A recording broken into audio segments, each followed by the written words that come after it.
بسم اللہ الرحمن الرحیم۔ حضرت علی رضی اللہ عنہ کے مناقب پر ایک کتاب ہے 100 منقبہ، تو اس میں ایک بات لکھی ہے کہ حضرت علی رضی اللہ عنہ چوتھے خلیفہ ہیں۔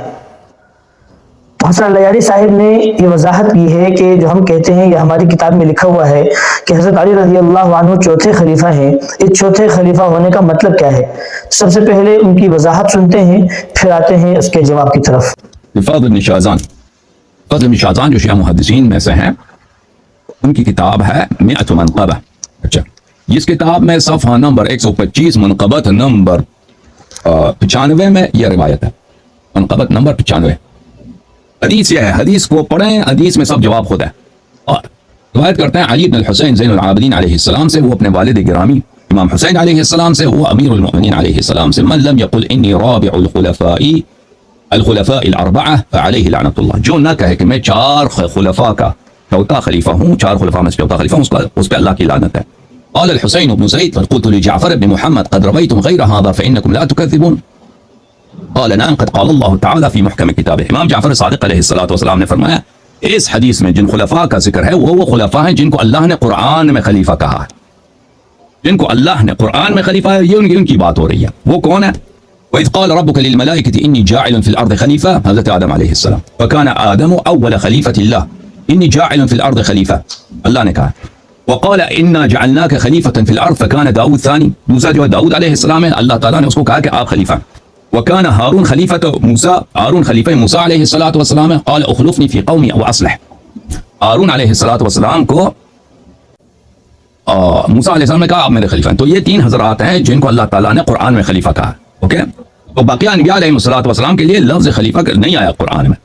تو یہ لفظ یہ قرآنی لقب ہے ان حضرات کے لیے۔ امیر المؤمنین، آپ حضرات نے حسن لیاری صاحب کی وضاحت سماعت فرما لی ہے۔ وہ یہ کہتے ہیں کہ دیکھو یہ جو ہماری کتاب میں لکھا ہے کہ حضرت علی رضی اللہ عنہ چوتھے خلیفہ ہیں، اس کا مطلب وہ نہیں ہے جو سنی حضرات لیتے ہیں کہ پہلے نمبر پر حضرت ابوبکر ہیں، پھر عمر ہیں، پھر عثمان ہیں، پھر علی ہیں رضی اللہ عنہم، یہ مطلب نہیں ہے۔ وہ کہتے ہیں کہ حضرت علی رضی اللہ عنہ کے چوتھے خلیفہ ہونے کا مطلب یہ ہے کہ قرآن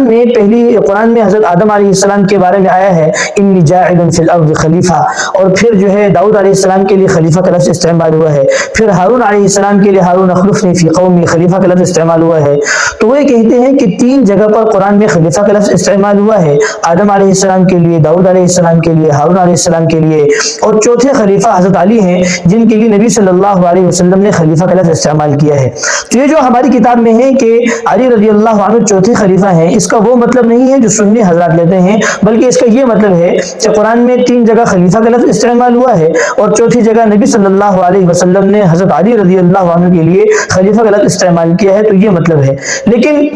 یہاں 3-4 باتیں بڑے غور سے سننے کی ہیں۔ پہلی بات یہ ہے کہ یہ کہنا کہ قرآن میں صرف 3 جگہ پر خلیفہ کا لفظ استعمال ہوا ہے، یہ جھوٹ ہے اور دھوکہ ہے، اس لیے کہ قرآن میں کئی اور مقامات پر بھی خلیفہ کا لفظ استعمال ہوا ہے، جیسے وعد اللہ الذین آمنوا منکم وعملوا الصالحات لیستخلفنہم، یہاں پر بھی خا، لام اور فا اس مادے کا استعمال ہوا ہے، یہاں پر بھی خلیفہ کا لفظ استعمال ہوا ہے۔ ایسے ہی ایک اور مقام پر وَاذْكُرُوا إِذْ جَعَلَكُمْ خُلَفَاءَ، تو یہاں پر بھی خلیفہ کا لفظ، خلیفہ کی جمع ہے، تو یہاں پر بھی خلیفہ کا لفظ استعمال ہوا ہے، کئی اور مقامات پر بھی استعمال ہوا ہے۔ یہ 2 مثالیں ہم نے آپ کے سامنے رکھی ہیں۔ تو اب یہ کہنا کہ قرآن میں 3 جگہوں پر خلیفہ کا لفظ استعمال ہوا ہے اور چوتھا خلیفہ کا لفظ حضرت علی کے لیے استعمال ہوا، یہ غلط ہے، اور وہ چوتھے خلیفہ ہیں، یہ غلط ہے، اس لیے کہ 2 مثالیں تو ہم نے پیش کر دی ہیں، تو 3 مثالیں وہ جو حسن لیاری صاحب نے پیش کی ہیں اور 2 مثالیں ہم نے پیش کر دی، تو 3 اور 2 5، اور 6ٹھے نمبر پر حضرت علی کے لیے آپ صلی اللہ علیہ وسلم نے خلیفہ کا لفظ استعمال کیا ہے۔ تو کل کو تو کوئی یہ کہے گا کہ حضرت علی رضی اللہ عنہ چوتھے بھی نہیں بلکہ 6ٹھے خلیفہ ہیں، یہ تو اس وقت کی جب ہم نے 2 مثالیں پیش کی ہیں، ورنہ قرآن میں کئی اور مقامات پر بھی خلیفہ کا لفظ استعمال ہوا ہے۔ تو یہ دھوکہ دینا کہ قرآن میں 3 مقامات پر خلیفہ کا لفظ استعمال ہوا ہے اور چوتھا خلیفہ کا لفظ نبی صلی اللہ علیہ وسلم نے حضرت علی کے لیے کیا ہے، یہ غلط بات ہے۔ دوسری بات یہ ہے کہ قرآن میں جب ہم غور و فکر کرتے ہیں تو یہ جو آدم علیہ السلام کے لیے خلیفہ کا لفظ استعمال ہوا ہے انی جاعل فی الارض خلیفہ، یا داؤد علیہ السلام کے لیے خلیفہ کا لفظ استعمال ہوا ہے، یا جو ہے حضرت ہارون علیہ السلام کے لیے خلیفہ کا لفظ استعمال ہوا ہے، تو جب ہم ان مقامات پر غور کرتے ہیں تو ہمیں معلوم ہوتا ہے کہ یہاں پر خلیفہ کا مطلب ہے اللہ کا خلیفہ، اور اللہ کا خلیفہ وہ نبی ہوتا ہے۔ اور جب نبی علیہ السلام نے حضرت علی رضی اللہ عنہ کے لیے اگر خلیفہ کا لفظ استعمال کیا ہے تو وہاں مراد تھی نبی علیہ السلام کا خلیفہ۔ تو یہ جو تینوں قرآن میں مقامات ہیں، یہاں اللہ کی خلافت نبوت مراد ہے، اور حضرت علی رضی اللہ عنہ کے جو خلیفہ کا لفظ استعمال ہوا ہے وہ نبوت نہیں مراد ہے، وہ تو نبی کی امتی ہونے کی حیثیت سے خلافت مراد ہے۔ تو انبیاء کی خلافت کو ایک امتی کی خلافت کے ساتھ جوڑنا یہ کہاں کی دانش مندی ہے۔ پھر تیسری بات یہ ہے کہ دیکھیں شیعہ حضرات کا عقیدہ یہ ہے کہ نبی علیہ السلام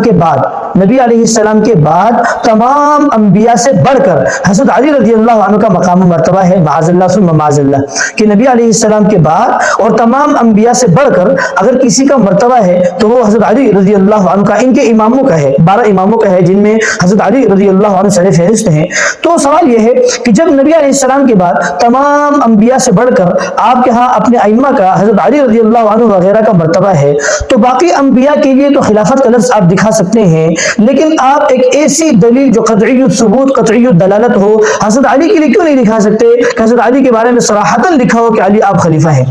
تو جب آپ کے ہاں حضرت علی رضی اللہ عنہ کا مقام و مرتبہ نبی علیہ السلام کے بعد تمام انبیاء سے بڑھ کر ہے، تو باقی انبیاء کے لیے آپ دکھا سکتے ہیں، حضرت علی کے لیے بھی نا قرآن میں دکھائیے نا۔ آپ ایک حدیث کی طرف جا رہے ہیں جو حدیث ایک اور موقع کی ہے، اس سے آپ خلافت ثابت کریں۔ پھر چوتھی بات یہ ہے کہ دیکھو حضرت علی رضی اللہ عنہ خلیفہ ہیں، خلیفہ ہونے میں شیعہ سنی کوئی اختلاف نہیں ہے، ہم بھی خلیفہ مانتے ہیں، شیعہ حضرات بھی خلیفہ مانتے ہیں، لیکن فرق یہ ہے کہ ہم چوتھے نمبر پر مانتے ہیں اور شیعہ حضرات انہیں نبی صلی اللہ علیہ وسلم کے بعد سب سے پہلا خلیفہ مانتے ہیں۔ اب اگر شیعہ حضرات دلیل دیں گے تو انہیں چاہیے کہ کوئی ایسی دلیل دیں جن میں دو باتیں ہوں، ایک بات یہ ہو کہ حضرت علی رضی اللہ عنہ خلیفہ ہیں، اور دوسری بات یہ ہو کہ وہ نبی علیہ السلام کے بعد پہلے خلیفہ ہیں۔ صرف اتنی بات دکھا دینا کہ حضرت علی رضی اللہ عنہ خلیفہ ہے، اس سے تو آپ کی خلافت بلا فصل ثابت نہیں ہوتی، اس لیے کہ خلیفہ ہونے کے تو ہم منکر نہیں ہیں، خلیفہ تو ہم بھی مانتے ہیں، خلیفہ راشد مانتے ہیں، خلیفہ برحق مانتے ہیں، خلیفہ ہونے میں تو انکار نہیں ہے۔ اختلاف تو صرف اس بات میں ہے کہ چوتھے نمبر پر ہیں یا پہلے نمبر پر ہیں۔ تو شیعہ حضرات کے ہاں پہلے نمبر پر وہ خلیفہ ہیں، تو اگر وہ دلیل دیں گے تو ایک ایسی دلیل دیں گے جس میں دو باتیں ہوں، ایک بات یہ ہو کہ آپ خلیفہ ہیں اور دوسری بات یہ ہو کہ آپ پہلے خلیفہ ہیں، اور ایسی دلیل 1450 سال میں آج تک کوئی بھی پیش نہیں کر سکا۔ تو یہ تھی حسن اللیاری صاحب کی وضاحت کہ انہوں نے یہ جو فرمایا کہ ہماری کتاب میں جو یہ لکھا ہے کہ حضرت علی رضی اللہ عنہ چوتھے خلیفہ ہیں، اس کا مطلب وہ نہیں ہے جو سنی حضرات لیتے ہیں کہ پہلا نمبر حضرت ابوبکر کا ہے، پھر عمر، پھر عثمان، پھر علی رضی اللہ عنہم، یہ مطلب نہیں ہے، بلکہ وہ یہ کہتے ہیں کہ اس کا مطلب یہ ہے کہ قرآن میں 3 حضرات کے لیے خلیفہ کا لفظ استعمال ہوا ہے، اور چوتھی مرتبہ خلیفہ کا لفظ نبی صلی اللہ علیہ وسلم نے حضرت علی رضی اللہ عنہ کے لیے کیا ہے، تو یہ مطلب ہے کہ علی چوتھے خلیفہ ہیں۔ حالانکہ یہ بات غلط ہے، ہم نے اس کی وضاحت کر دی ہے کہ یہ کہنا کہ قرآن میں صرف 3 جگہوں پر خلیفہ کا لفظ استعمال ہوا ہے، یہ بات غلط ہے، مثالیں ہم نے پیش کر دی ہیں۔ دوسری بات یہ ہے کہ حضرت علی رضی اللہ عنہ کا مقام و مرتبہ، آپ کے ائمہ کا مقام و مرتبہ نبی علیہ السلام کے بعد تمام انبیاء سے بڑھ کر ہے، نبی علیہ السلام کے بعد تمام انبیاء سے بڑھ کر ہے۔ جب نبی علیہ السلام کے بعد تمام انبیاء سے بڑھ کر آپ کا عقیدہ ہے، تو پھر باقی انبیاء کے لیے خلیفہ کا لفظ استعمال ہوا ہے، تو کسی ایک مقام پر کوئی ایک آیت حضرت علی رضی اللہ عنہ کے لیے بھی دکھا دیں جب آپ کے ہاں حضرت علی کا مقام و مرتبہ تمام انبیاء سے بڑھ کر ہے۔ پھر تیسری بات ہم نے یہ کہی کہ دیکھو یہ جو تینوں مقامات پر ہارون علیہ السلام یا داؤد علیہ السلام یا آدم علیہ السلام ان کے لیے خلیفہ کا لفظ آیا ہے، تو وہاں پر اللہ کی خلافت نبوت مراد ہے، وہاں نبی کی خلافت نہیں مراد ہے۔ تو یہ جو تینوں خلیفہ ہیں تو اللہ کے خلیفہ ہیں، انہیں نبوت دی گئی ہے، تو کیا حضرت علی رضی اللہ عنہ کو بھی نبوت دی گئی ہے؟ نہیں، کوئی کسی کا عقیدہ نہیں ہے کہ اسے نبوت دی گئی ہو۔ حضرت علی تو نبی علیہ السلام کے خلیفہ ہیں ایک امتی ہونے کی حیثیت سے، اور یہ تینوں حضرات اللہ کے خلیفہ ہیں ایک نبی ہونے کی حیثیت سے۔ پھر اگلی بات ہم نے یہ کہی کہ شیعہ حضرات کے ساتھ ہمارا اس بات پہ اختلاف نہیں ہے کہ حضرت علی رضی اللہ عنہ خلیفہ نہیں ہے، خلیفہ ہے، خلیفہ برحق ہے، خلیفہ راشد ہے، لیکن اختلاف اس بات میں ہے کہ ہمارے ہاں وہ چوتھے نمبر پر ہیں اور جو ہے شیعہ حضرات کے ہاں وہ پہلے نمبر پر ہیں۔ تو شیعہ حضرات جب بھی دلیل دیں گے تو ایک ایسی دلیل دیں گے جس دلیل میں دو باتیں ہوں، ایک بات تو یہ ہو کہ حضرت علی خلیفہ ہیں، اور دوسری بات یہ ہو کہ وہ خلیفہ بلا فصل ہیں۔ ایسی دلیل نہیں دیں گے جس میں یہ ہو کہ حضرت علی خلیفہ ہیں، اس لیے کہ خلیفہ ہونے کا تو کوئی ممکن نہیں ہے۔ پھر ایک اور مزے کی بات ہے وہ یہ کہ حضرت علی جو شیعہ ائمہ ہیں، ائمہ ان کے ہاں جیسے ہمارے ہاں نبی کو میں اور آپ نہیں چنتے ہیں بلکہ نبی کا انتخاب اللہ کرتا ہے، ایسے ہی شیعہ حضرات کا عقیدہ ہے کہ ان کے ائمہ کا انتخاب اللہ کرتا ہے، میں اور آپ نہیں کرتے۔ جیسے ہمارے ہاں انبیاء گناہوں سے معصوم ہوتے ہیں، پاک ہوتے ہیں، ایسے ہی ان کے ہاں یہ جو ہے کہ ان کے ائمہ بھی گناہوں سے معصوم اور پاک ہوتے ہیں۔ اب سوچنے کی بات یہ ہے کہ ان کے جو ائمہ ہیں وہ مبعوث من اللہ ہے، مطلب انہیں اللہ نے بھیجا ہے، مبعوث من اللہ ہے، انہیں اللہ نے بھیجا ہے، میں اور آپ نے انتخاب نہیں کیا۔ جیسے نبی کو میں اور آپ چن کر نبی نہیں بناتے ہیں بلکہ اللہ بناتے ہیں، ایسے ہی ان کا عقیدہ یہ ہے کہ ہمارے ائمہ کو میں اور آپ مل کر امام نہیں بناتے ہیں بلکہ اللہ بناتے ہیں۔ تو ان کے ہاں جب ان کے ائمہ مبعوث من اللہ ہے، یعنی اللہ کی طرف سے بھیجے گئے ہیں اور گناہوں سے پاک بھی ہیں، تو پھر کوئی ایک آیت، کوئی ایک دلیل تو اس بات پر پیش کر دیں کہ ان کے ائمہ اللہ کی طرف سے بھیجے گئے ہیں۔ عقیدہ یہ ہے کہ مبعوث من اللہ ہے، اللہ کی طرف سے بھیجے گئے ہیں، لیکن جب دلیل دیتے ہیں تو پھر دلیل کے لیے دوڑتے ہیں حدیث کی طرف۔ تو یہ ہے ان کی باتوں میں تضاد۔ اللہ تعالیٰ سے دعا ہے کہ اللہ ہمیں حق اور سچ کو سمجھنے اور اس پر عمل کرنے کی توفیق نصیب فرمائے۔ آمین۔